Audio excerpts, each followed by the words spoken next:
You see, when you want to try and do something new, it's always that first step is the hardest and scariest.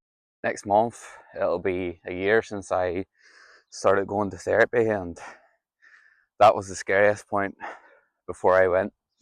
I was like, this is the last roll of the dice here. If I can't find help, I might be fucked. But like I always say, for change to happen, you need to be open to anything. And because I was that scared, I was open to anything changing.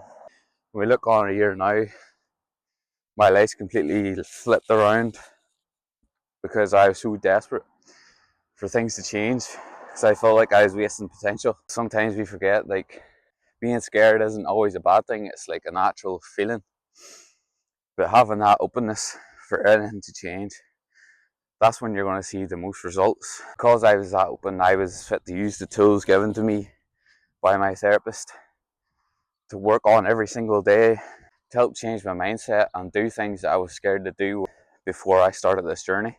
So if you're in a bad position like I was, in order for things to change, you need to be open to absolutely anything. Don't get me wrong, I went to many counsellors before going to therapy this time around.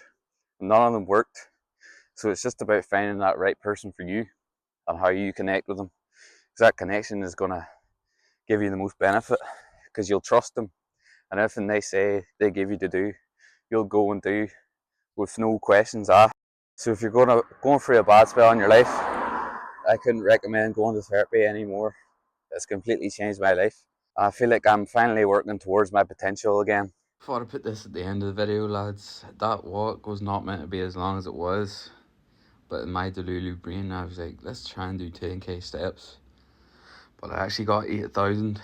That was the closest I got to 10k steps, and I don't know how long. So that was a big dub.